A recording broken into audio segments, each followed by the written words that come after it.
So my car is registered as a 2021 Factory 5 Roadster.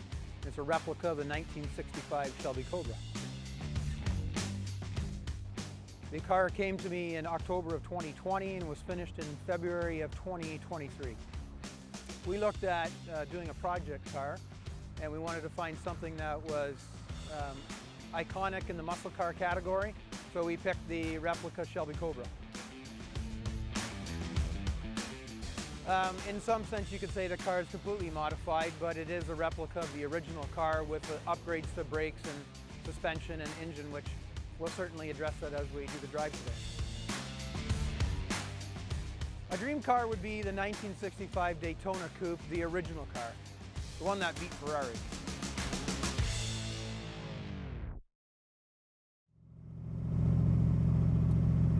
So it was about 10 years ago, my wife and I gave up motorcycling for a variety of reasons, but one of them was because we were starting to get into the teenage years with our 3 boys and also our youngest daughter.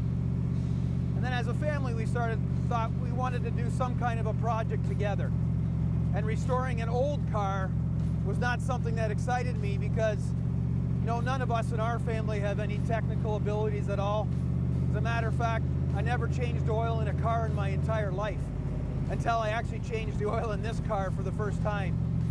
So taking on a Factory 5 Roadster project seemed like the best thing to do if we were going to do a car project, because through Factory 5 you can build a brand new car.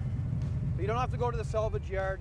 You don't have to really be technical in the sense of engine technology and that sort of thing. You just need to know how to be able to follow instructions really well. And so we got a hold of Factory 5. We talked to them about what kind of car we wanted to build. We didn't want to race it. We didn't want to put it on a drag strip.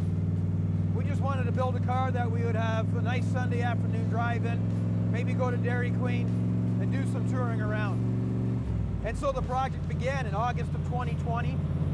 We took shipment of the kit right at our house, transformed our garage into a tech shop, and had to buy all the tools associated with building a car like this. Everything from cordless drills to socket sets to wrenches, and we started putting this car together.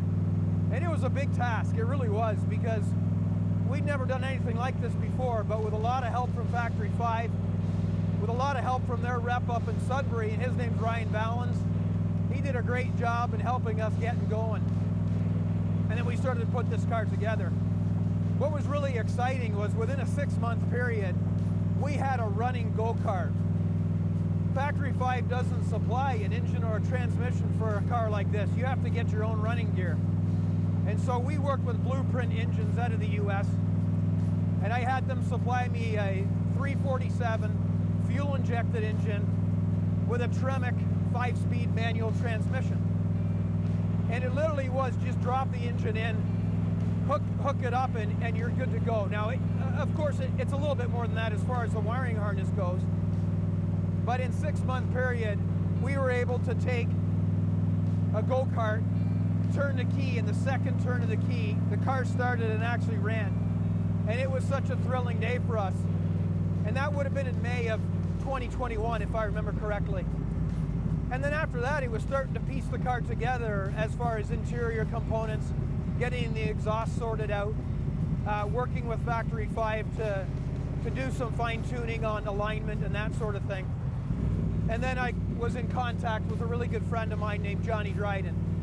And Johnny's an exceptional painter, and we're so thrilled with what he did as far as bodywork and paint goes, because he gave us a stunning paint job.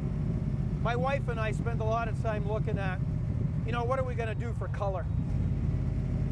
And it was actually her that put me onto the 1965 original color, which is what you see on this car now with Wimbledon white stripes. And this is called Brittany Blue. It was a color that was offered in 65 to 67. And so we were excited to be able to do a real vintage color. I mean, as you can hear from the car, it has a great bark. The car drives great. It's all new components. So as much as it has a vintage look, it really does drive and handle really well.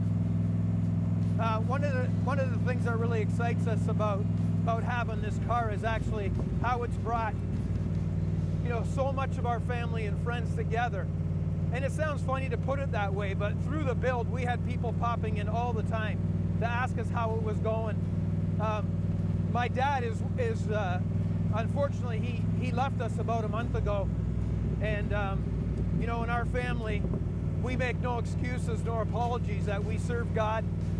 We love our family and we try to have fun along the way. And my dad was a big part of that. And I was so excited to be able to have him see this car finished, even though we lost him a month ago. It was this past April that we were able to get together with Dad, and with 3 of us, we were able to put him inside the car, and him and I had a really good drive together. And it's a memory that I'll always keep with me, because it was something that he never thought that he would get to see the completion of. And so that's a real thrill, obviously. Most of the time we spend our weekends now on beautiful days like this. We try to take a couple hours each weekend and go for a drive, and it's really, for us, we've never been part of a car community. The people have been great. We love to get together with people that have old vintage cars or original cars or replica cars, and we just talk to them about how their project went and what they've done. It may be something that we can learn from. One thing that's done for me is it's given me another way to go clear my head. I get in this car and go for a drive, and yeah, it's got tons of power.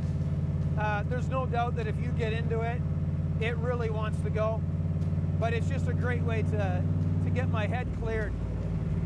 The one thing that's been very helpful with that is, just speaking on the technical side a little bit, is we did order the car with the 2015 IRS suspension, so independent rear suspension, that just allows for great handling on a car like this. The car runs 17-inch wheels, so it runs like 335s in the back, so it's got tons of grip. It's got tons of power with 410 horsepower, which according to Blueprint Engines, that's power that's right to the wheels. So at 2,000 pounds, you can just imagine with a car that's light and with that much power, you have to be careful when you get into it, because it really wants to go, but it just drives and handles great. So it's been a total thrill. Would I do it again? People ask me all the time. And I never thought that this is something that I would repeat, but after having the car now for a full season, I actually would do another car. And the one thing that I would like to do is the replica 65 Daytona Coupe. That is another kit that Factory 5 builds.